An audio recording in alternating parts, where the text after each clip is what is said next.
Tonight's talk is going to be on the aggregates. So dig in. When you read the Buddha's description of the First Noble Truth, he talks about the various forms of stress or suffering. And he starts out with things that we're familiar with, as birth, illness, death, not getting what you want, having to live with people you don't like, not getting to live with people you do like. And then he summarizes them by says suffering comes down to 5 clinging aggregates. That's where it gets technical. Of course, the question is, what are these aggregates? And why would he analyze things in terms of those 5 categories? The word aggregate in Pali, kanda, can mean category, it can mean pile, it can mean heap or mass. And the Buddha lists 5 particular things that he lists as masses or heaps or aggregates. There's form, which is any physical phenomenon. Particularly, it's the form of your body as you feel it from within. There's earth, which is the solidity, water, liquid properties in the body, fires, the warmth, breath is the energy. But it also refers to just any physical thing you see or can touch. That's the first category, or form, or rupa. The second one is vedana. It's feeling tone, the feeling tone of pleasure or pain, neither pleasure nor pain. Third one is perception, or sanya, which in perception in the sense of when you see something, you perceive it as something. You look at the wall, you say wall. You look at the light, you say light. That kind of perception. In other words, where you're putting a label on something.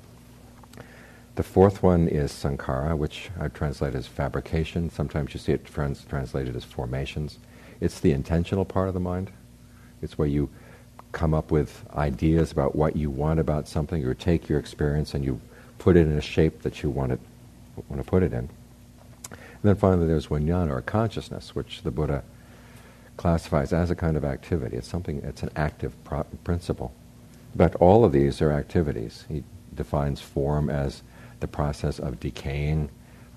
Vedana, or feeling, is the activity of feeling. Perception is the activity of perceiving, and so on down the line. So it's not things. We're not dealing with little bits of gravel or aggregates here. We're actually talking about activities, primarily of the mind. And there's an intentional element in all of these things. If fabrication underlies everything else, our experiences has the potential to have form or feeling or perceptions, fabrications, or consciousness. And there's part of the mind that wants these things and fabricates them into being. You take the potential and you actualize it. Now the question is, where did the Buddha get this list? I mean, it seems pretty arbitrary, a way of analyzing your experience into these 5 categories: form, feeling, perception, fabrications, and consciousness. Because there are lots of other ways you could analyze your mind, or the activities of the mind. And tonight I'd like to talk about what I think is the underlying activity that the Buddha is talking about. Because the way we understand our mind usually refers to an activity that we engage in very often, and we're used to it, and we tend to observe our mind as it's engaged in that activity, and that's how we understand it. I'll give you another example from Western philosophy, which Cicero, the famous orator, had a theory about human psychology. Has basically 3 functions. There's attention, and there's will, and there's memory. Now, the reason he analyzed psychology into these 3 functions was because he was an orator and he was trying to influence people. And he said the best way to influence people is, 1, get their attention, and then 2, try to make them remember things that you agree on, or principles that you want them to think about as you're going to try to persuade them, in other words, in order to get them to will what you want to will. And so there's, for an orator, like tonight, I want you to remember certain things, I want you to pay attention, and I want you to come out of here with a certain idea in your mind. And in Cicero's case, though, he was more emphasis on the getting people persuaded, because after all, he was a lawyer. And that's his main activity. And so he would observe human psychology as a lawyer would observe human psychology. What can you draw on, like in the jury's memory, about what they believe in, what they think is right, what they think is wrong, and then direct their attention to what you want them to pay attention to, so you get a particular outcome, i.e. you want your client either Either you want your client declared not guilty, or you're the prosecutor and you want them to be found guilty. In other words, you've got an aim in mind. So for a lawyer, those would be the three functions of human psychology. This is a particularly interesting list for me because you find it cropping up in lots of other places as well. In the Middle Ages, they took over Cicero's ideas and they basically said, well, this is how the human mind works. And when they tried to explain the Trinity, they would pull out these three functions. They say, just as the human mind has three functions, God has three functions, But more relevant to our discussion tonight is, I was reading a concert pianist one time. His name was Alfred Brendel. You may know him. He came to the States a couple years back for his farewell concert tour, and he was giving an interview, and I was reading his interview, and he was talking about the psychology of playing the piano. And he says basically there are three functions that you have to engage in while you're playing the piano. One is you have to hold in mind an idea of what you want the piece to look like, how you want it to sound. And then you have to pay attention to how you're playing, and then based on what you hear yourself playing and what you want out of the piece, then you have to decide how you're going to play the next note or the next chord or the next passage, the next phrase. And he talked about, again, memory, attention, will as the three functions.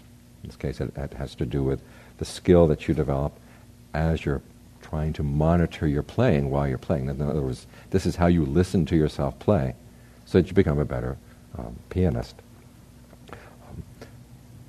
Closer to home, we find it also in the Buddha's descriptions of how you practice mindfulness. There are three qualities, he says, that you bring to the practice of mindfulness. There's ardency, alertness, and mindfulness.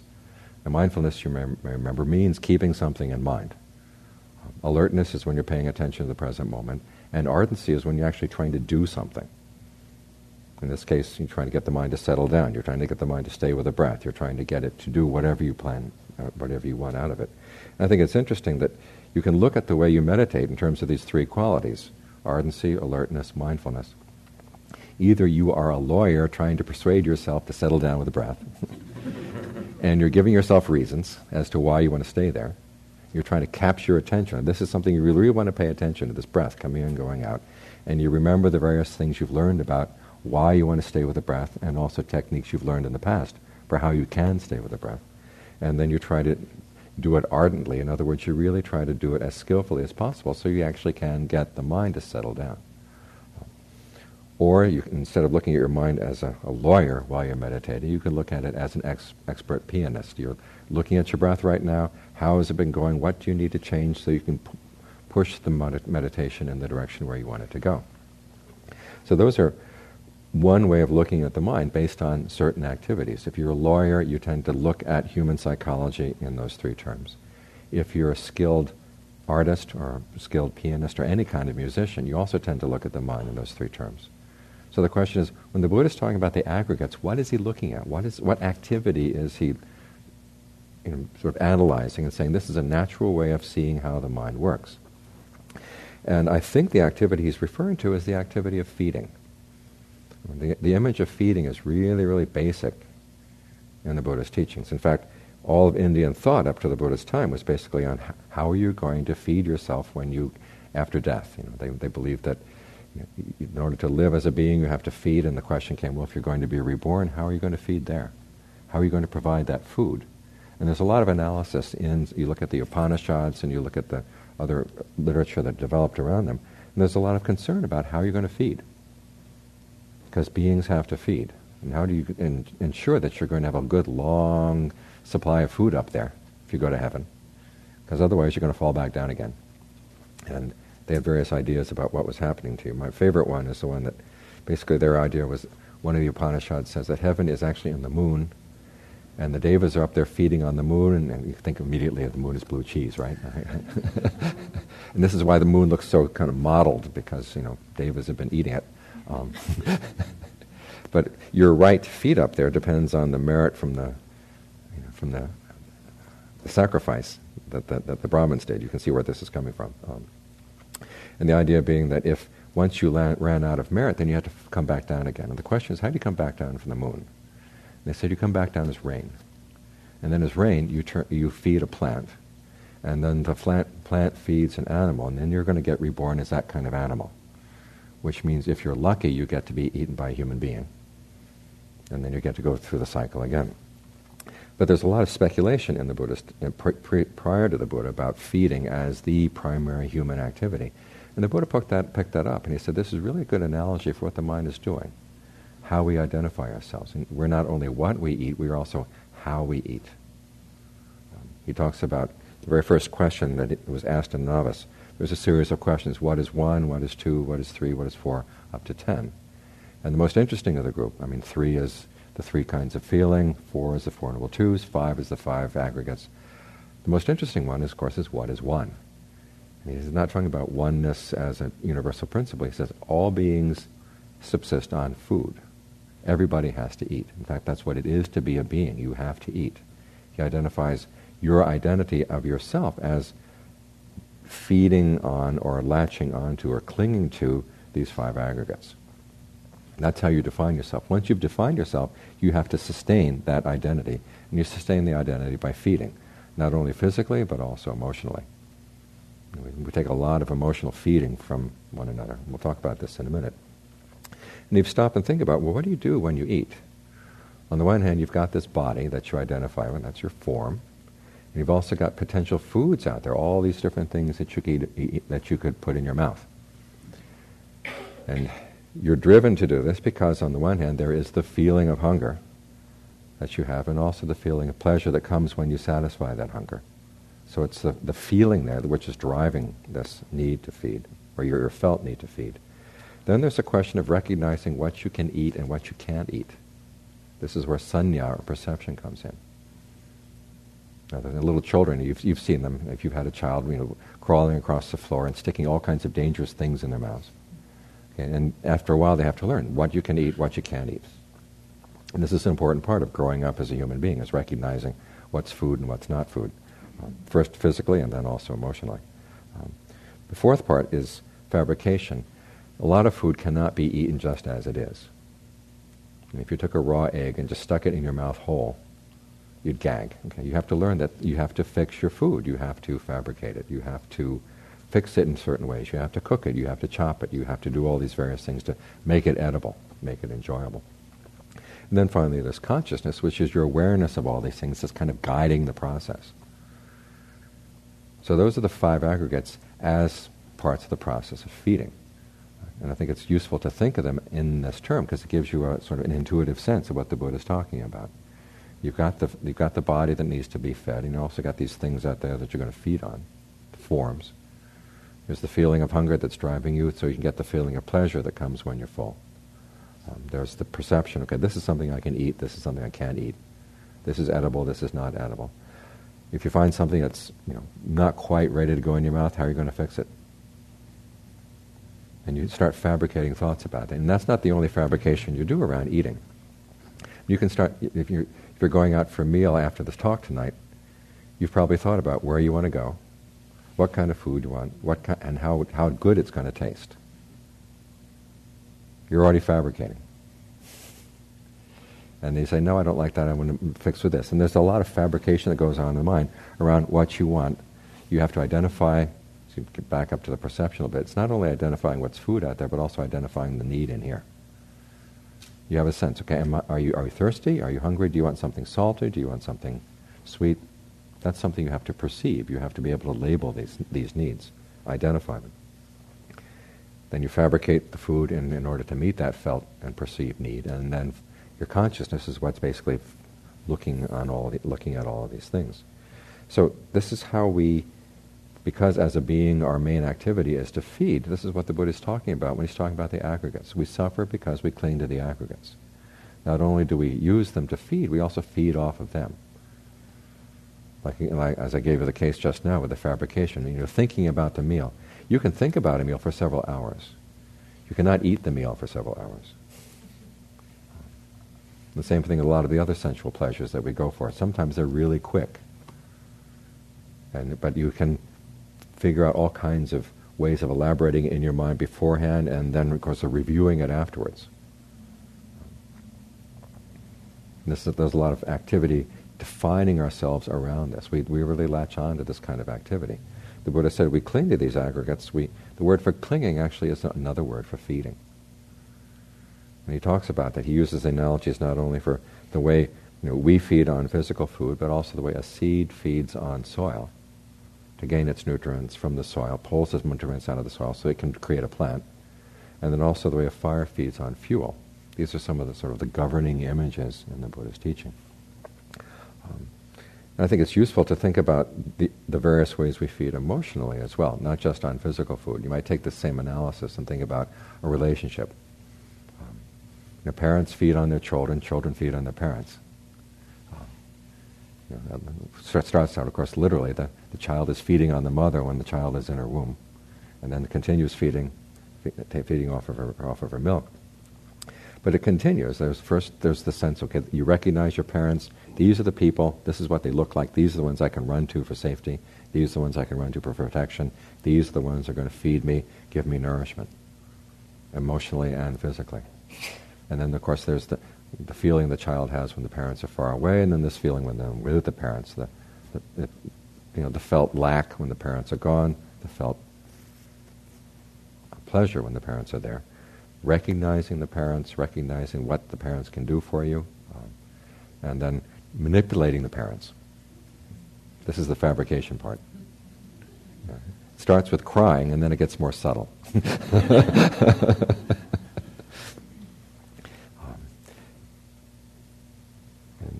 And then, of course, there's the consciousness. The consciousness is the activity which is trying to govern all these things so that the child can survive.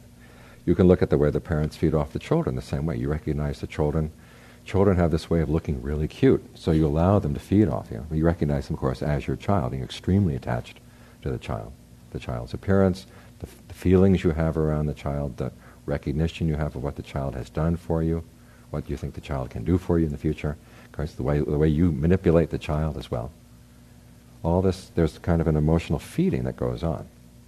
And we feed not only in that, you could look at any addiction you have in the same terms. There's something you're really fixated, I need this, because you've associated a particular feeling with that, you perceive that as the way that you're going to overcome that feeling of lack that you feel when it's gone, or when you don't have that particular thing you're addicted to. And then there's all the manipulation of trying to get that particular pleasure. My brother's an alcoholic. And he came to the monastery once. He had to do without it for 3 nights. It was, a real feat of heroism in his case. But we drove into the town of Valley Center after picking him up, and he picked up on something I had never picked up on, which was where the alcohol was sold in Valley Center. I had never really noticed. But as we were driving in, and we happened to drive past Fat Ivor's barbecue place, and the first thing he asked me is, can I borrow the monastery car tomorrow? And I do know my brother well enough to say, no. You're staying at the monastery until you leave 3 days from now. So there is that kind of manipulation. If there's something you're really hungry for, you can figure out how you're going to get it. That's the fabrication. That's the sankhara. And of course, there's the consciousness that underlies all these things. We can even feed off of status.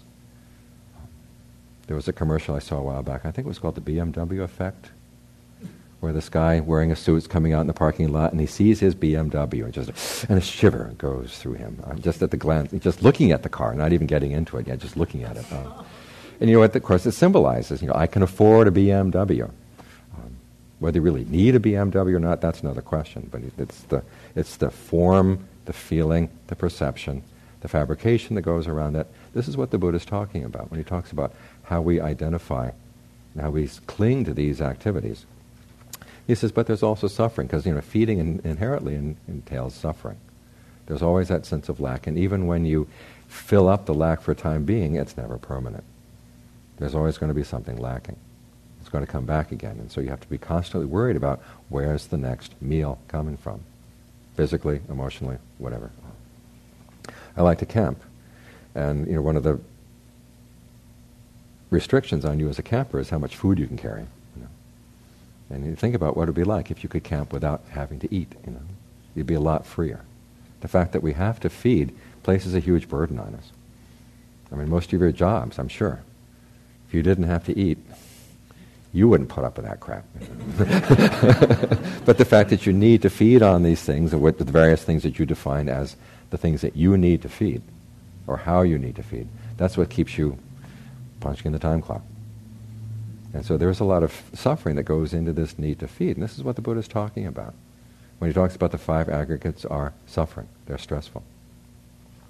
And so what's his solution? He doesn't start out by telling you not to feed. You can't just starve yourself, because that's not going to solve anything. Basically, he gives you better feeding habits. Particularly, he teaches you the Eightfold Path, which is a form of fabrication. It's also, it's food for the mind. When the Buddha talks about the various factors of the path, the one that he talks about as food is the factor of right concentration, the sense of well-being, the sense of rapture, the sense of pleasure that comes when the mind really settles down, and you have this immediate sense of well-being that you can draw on. And it turns out this is what gives you the energy to keep going with the path. It's got this image of a fortress on the frontier. Mindfulness is the gatekeeper of the fortress, who knows who to let in, who not to let out, who remembers the enemy, who's the friend. Right effort is the soldiers in the fortress. He's got this image of your discernment or your wisdom is the plaster wall on the fortress. Now, the reason you need a plaster wall is you want a wall that doesn't have any handholds or footholds. You want a wall that basically doesn't allow the defilements to get into the fortress. Okay? And then the food for everybody, the food for the soldiers, the food for the gatemen, is the 4 levels of jhana, the 4 levels of right concentration. You can compare the different levels, and each level gets better and better until the 4th jhana is honey and ghee and sugar. The really good stuff. But this is the food that we eat as we practice. But also, it's the point when the mind has been well fed, the question comes often, why would it be that insights you gain into the mind when it's in concentration would also have an effect on the mind, give insight into the mind when it's outside of concentration? The fact is, okay, you're basically giving the mind a new place to feed, but you're also giving it a position where it can look at itself while it's feeding on these things very clearly, and you can see the process. And it turns out that that states of right concentration are made up of the same 5 aggregates. There's the form that when you're dealing with the breath, say, there's the form of the body. The breath is also part of that form. There's the feeling of pleasure, the feeling of rapture, the feeling of equanimity that you're trying to encourage as you stay focused on the breath. Then there's the perception of the breath that holds you there. And then there's the fabrication. And when you're talking to yourself about, is the breath feeling good? Where could I change it? Does this feel good? Does that feel good? What can I do? That kind of discussion that goes on in your mind, that's the fabrication. And even when you drop the discussion, just staying with the breath, there's that element of will that you're going to stay right here. That also is fabrication. And then finally there's the consciousness that is aware of all these things. So basically you've got those 5 aggregates all concentrated in one place, where you can watch them clearly. And as you're getting the mind more and more into concentration, part of the practice is to look at the drawbacks of the mind outside of concentration. In other words, the Buddha wants you to get addicted to this kind of food, so that you keep coming back, and seeing that this is where you're finding much better pleasure than you could outside of the concentration. So he's basically cutting off all of your other alternative routes for looking for pleasure, looking for food, focusing it here. And then finally wants you to say, okay, even this has its drawbacks. This still involves feeding. And when you can finally get rid of that attachment, learn how to let go of the identity that you build up around that, that's when the mind is freed. And it's interesting when the Buddha is talking about the process of freeing the mind from these various attachments, these various clingings. The word he uses, nibbida, which we usually translate it as disenchantment, but it also means you're sick and tired of eating something. It's the feeling you have when you've gorged yourself on cheesecake and somebody comes in and brings you another cheesecake and you say, nah. And it's not hatred. It's not that you hate it. It's just you've had enough. You realize, okay, this is enough. I've fed enough on this. It's not worth it anymore. And from that sense of nibbida, or the sense of I've eaten this enough, okay, then there comes, as the Buddha says, then there's release. And then when the mind is released, then it goes to it's attained something, a well-being, which is not a feeling anymore, but there is a well-being. And then the Buddha said, okay, this, because it doesn't depend on conditions, doesn't require that you eat anymore. So what you're trying to do is learn how to feed the mind in a new way, so that you can actually give it the strength that ultimately it would find a well-being a dimension where there's no more need to feed, and that's going to be the end of suffering. So I think it's important that we look at the Buddha's analysis of the aggregates there, not as just a weird set of 5 concepts that who knows where they came from, but it relates to the way we eat. Tomorrow when you have your breakfast, look at the 5 aggregates that you're engaged in as you're going to the cupboard. You've got this sense of hunger. I've got to eat right now. What's in the hunger? What's in the cupboard? What's going to satisfy this particular hunger today? And what am I going to have to do to fix that up? Those are the 5 aggregates right there. And you can learn how to look at the other ways in which you're feeding yourself and see, okay, where's the stress in here? Is this really worth the effort that goes into this kind of feeding? Wouldn't it be better if I could find a better way of feeding, or ultimately get so I don't have to feed at all? This is the Buddha's message when he's talking about the aggregates. He wants you to look at how you eat. Because we're not just, as I say, you are what you eat. You are how you eat. And it's not that he's imposing something on you saying, this is what you are. This is how you're defining yourself as you're going through the day anyhow. He wants you to see this clearly so you can learn how to go beyond it, so you don't have to keep on engaging in the suffering that comes back from eating the same old way over and over and over again. So those are some thoughts I had about the topic of the aggregates tonight. I hope this helps clarify why the Buddha chose those 5 activities as one of the most central teachings, and one of the ways that you really have to understand the process of suffering and stress if you're going to go beyond it. So that's it. Are there any questions? Yes. Is there a mic? The traveling mic? Okay. This is not... I'm just curious. Has any other person defined where the aggregates come from like you just did? Is this something that's ever mentioned in any of the commentaries? I just assumed that it was one of the insights he had. Mm-hmm. Didn't think about it ever being a conscious decision or a teaching tool. Well, I think you really do have to back up and see when the Buddha was going to teach people, he had to speak in a language they were going to understand. And this was the language he was using. Now, each of the 5 aggregates, you find these individual terms in the philosophy that preceded him. He was the first one I know that brought them together as that set of 5. What got me thinking on this term was a comment made by Mahagosananda one time. He was saying, the Buddha sees that everybody's eating, and it made him very sad. And you start thinking about it, and you say, yeah, that was, he was right. Mm-hmm. There's a hand back here.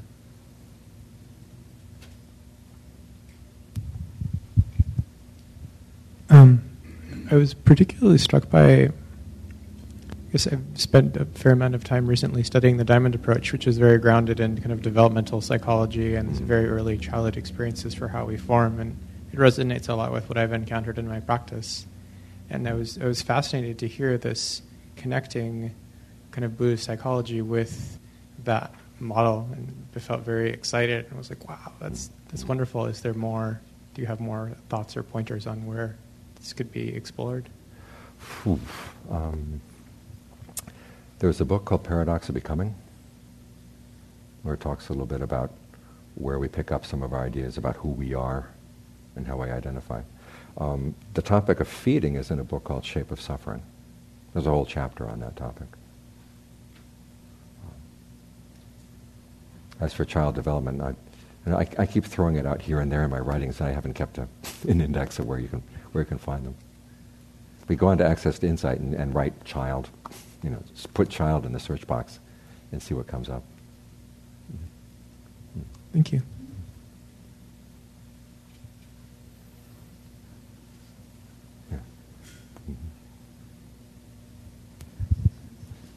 Venerable, is the sense of fabrication in the 5 aggregates the same as fabrication in dependent origination? Okay, not quite. In dependent origination, you also have bodily fabrication, which is the breath. What all those have in common, though, is this element of intention that goes into it. In the 5 aggregates, it's more the mental fabrication. the way you plan things and the way you manipulate the committee. Yeah. The word I was talking. I have a friend who's a psychologist down in Southern California we were talking one time about how the word manipulation has a bad rap. There's skillful manipulation as well as unskillful. Part of the path is learning how to manipulate things skillfully. One of my favorite instances of this was, I have two students, an American woman and a Korean woman, and they were going to go on a trip to the Himalayas one time. And it was going to be part of a group tour, and they wanted to take a couple of days off and do something else that was not part of the group schedule. And so the American woman called up the travel agent and wanted to make these arrangements, and after arguing with her for about half an hour, hung up, called up the Korean woman and said, "Looks like the trip is off. We can't get this." And the Korean woman said, "Could you give me her phone number?" 5 minutes later, she had it. Everything was agreed. You know? And the American woman accused her of manipulating the travel agent.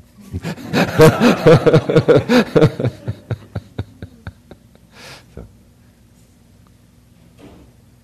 questions? Yes. Mike. Thank you for the image and the teaching. It's wonderful. I'm wondering how the Brahma-viharas fit into food. Is it just more good food, or how would you? It's more good food. It's basically, I mean, you gain a sense of well-being that comes from thinking about goodwill for all beings. And also, a lot of the Brahma-viharas have to do with your motivation. It's interesting that many of the cases where the Buddha is talking about spreading Brahma-viharas are in two cases. One, when you are being wronged, and two, when you realize you've wronged someone else. In the first case, he's saying basically you don't react, because a lot of us would tend to feed on thoughts of revenge. I got to get back at this person. I've got to do this. I've got to do that. And you know what kind of food revenge is? It's sweet, but it's not good for you. There's a New Yorker cartoon where two witches are sitting over a cauldron. And it's saying, "It's too sweet, you put in too much revenge."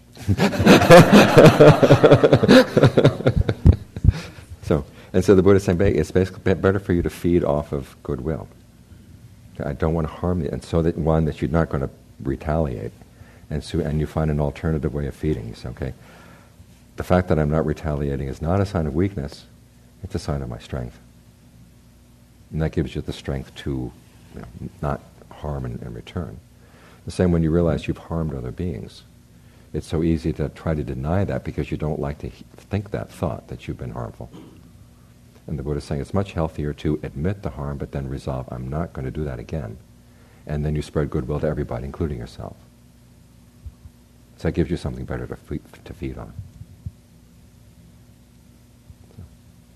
Thank you. Mm-hmm. And just as a follow-up very quickly, is it the same in terms of looking at the process of feeding? I mean, like the four jhanas you were saying, you could also sort of witness the five aggregates coming together in the process, and how does that fit with the Brahma-vihara? Because the Brahma-viharas, they become useful when they actually do induce that kind of concentration.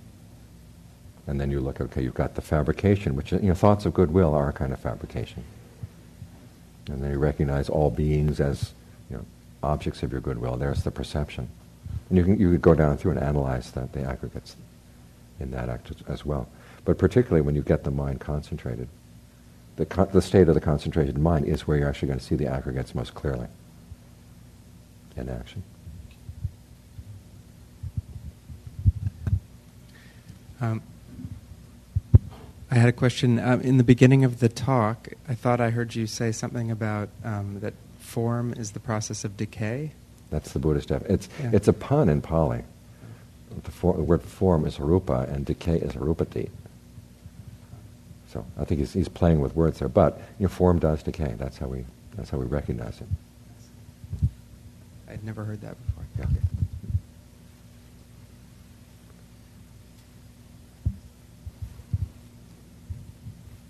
Is that it? Could you just say a little bit more about then that part of not needing. Not needing to feed? Yeah. Okay, that's say a little nirvana. More about that? That's nirvana. But there are those moments of contentment. Okay, it turns out that you're feeding on the contentment at that moment, that point. Well, it's what I mean. Okay, where you don't feel that. I mean, there's no feeling of there's no feeling of the experience. I mean, meaning it's sort of like being in the zone where you're not.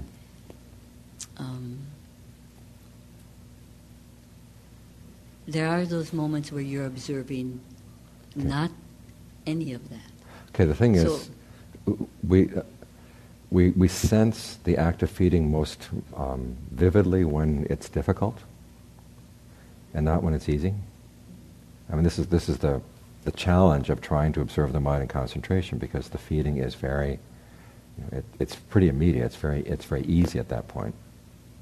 And so at the point, so like when you're in the zone, everything is pretty effortless. So you're not conscious of your sense of self at that time, because there's nothing standing in the way of what you want to do. And you're not conscious of the fact that you're feeding, because the sense of well-being just keeps coming and coming and coming. And yet you are actually feeding on that. Is that a bad thing? I mean, No, it's much better than going out and shooting up heroin. Yeah. No, it's just that, I mean, that's the whole point of the path, is to get the mind to feed in better ways that are more harmless, both for yourself and for the beings around you. But eventually you want to be able to recognize, look at that too as a kind of feeding. Okay. Mm-hmm. Yes. Mm-hmm.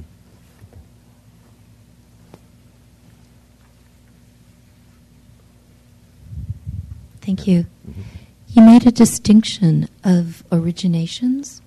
Mm-hmm. And could you speak more about that? Okay, there's a teaching called dependent origination, where the Buddha lays out all the steps that lead up to stress. And he talks about fabrication as one of the steps. In fact, after ignorance, that's the first step. I think it's interesting that it comes even before our sensory experience. He says we're already out there fabricating what we want. And if it's based on ignorance, we're going to start feeding on all the wrong things. But for him, our awareness is not a passive thing where we're just kind of sitting around, not thinking about anything, all of a sudden, bang, something comes and hits us. We're out there looking. And if we're looking, if our looking is based on ignorance, we're looking for trouble.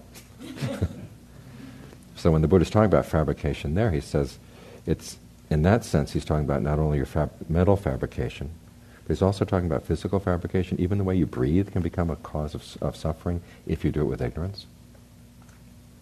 This is one of the reasons why we focus on the breath as a primary meditation object, to bring some more knowledge to the process of breathing. How can you fabricate the way your breath influences the body and make it in a more skillful way, basically? Bring more knowledge to the process. So, does that answer your question?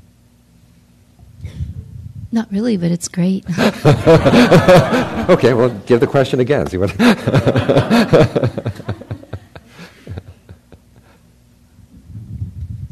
There was a distinction that you... Okay, the Buddha talks about the 5 aggregates, and he uses the word fabrication in the 5 aggregates. And then in the course of dependent co-arising, he also uses the word fabrication, and doesn't have quite the same meaning. That was the point I was getting at.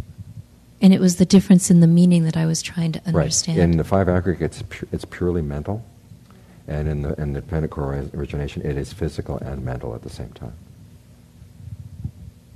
Okay. Okay, I think we've hit our time limit. So thank you for your attention. Okay. Hope you remember this and do something good with it, okay?